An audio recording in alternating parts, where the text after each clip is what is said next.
Hello friends, welcome back to my channel. আমি ঋতু আর তোমরা দেখছো ঋতু ডেলি ব্লগ।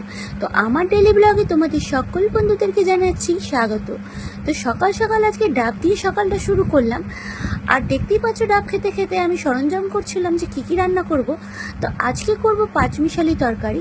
পাঁচমিশালি তরকারিটা করব তোমার পাঁচমিশালি তো তরকারিটা হবে তোমার চিংড়ি মাছ দিয়ে। তো চিংড়ি মাছ দিয়ে করবো, এর আগে নিরামিষ করেছিলাম, চিংড়ি মাছ দিয়েও করতাম বলতে আমি সেরকম পাঁচমিশালি তরকারি সেরকম করি না, আমার ওই নর্মাল যেরকম রান্না সেরকমই হয়। তো এগুলো করতো আমার মা। তো আজকে হঠাৎ করে ভাবলাম যে বাড়িতে অনেক রকমের সবজি আছে, তো সেটা দিয়ে পাঁচমিশালি তরকারি করে চিংড়ি মাছ দিয়ে করে নিই, একটা পদ হয়ে যাবে।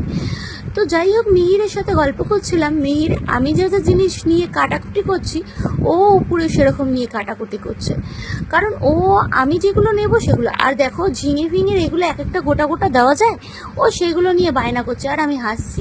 ওগুলো কাটতে পারছে না, কান্না করছে আর আমি হাসছি।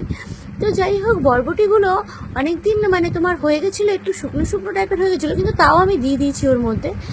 আর কারণ পাঁচমিশালি তরকারি না খেতে ভালো লাগে, মায়ের হাতে ভালো লাগতো, আমি করব জানি না কেমন লাগবে, আমি এই প্রথম করছি সেরকম পাঁচমিশালি তরকারি আমি করি না। অনেক দিন আগে একবার করেছিলাম, সেটা হচ্ছে নিরামিষ করেছিলাম। আর দেখতেই পাচ্ছ এটা কলমি শাক নিয়ে এসেছিলাম।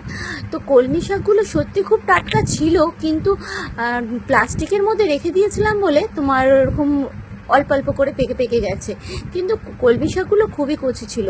আর এইদিকে আমি তোমার দেখতেই পাচ্ছ শাক ভাজা বসিয়ে দিয়েছি ধুয়ে কেটে, আর ওইদিকে তোমার বসিয়ে দিয়েছিলাম রুই মাছ। রুই মাছটা ভাজা বসিয়ে দিয়ে এদিকে শাক বসিয়ে দিয়ে রুই মাছের জন্য দেখো ঝিঙে ফিঙে দিয়ে এটা করব, মানে রুই মাছটা আমি ঝিঙে দিয়ে করব। আমি কিন্তু কোনো লঙ্কার গুঁড়ো দিই না, বারবারই তোমাদেরকে বলি আমি স্কিপ করি লঙ্কার গুঁড়োটা, কাঁচা লঙ্কা দিয়ে করি। আর এটা হচ্ছে তোমার লোটে মাছের জন্য এই মশলাটা করা হয়েছে।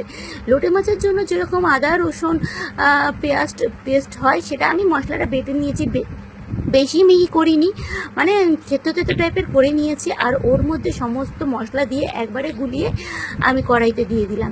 কড়াইতে দিয়ে ভালো করে মশলাটা যেরকম করে সেরকমভাবে কষিয়ে নিতে। আর সত্যি কথা বলতে এই যে লোটে মাছ রেসিপিটা, আমার বাড়িতে আমি ছাড়া আর কেউ খায় না।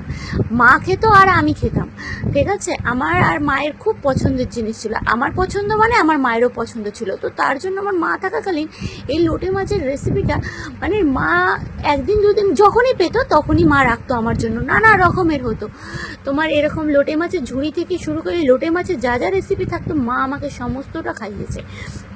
আমার এতটাই ভালো লাগে লোটে মাছ। তার সাথে সাথে এদিকে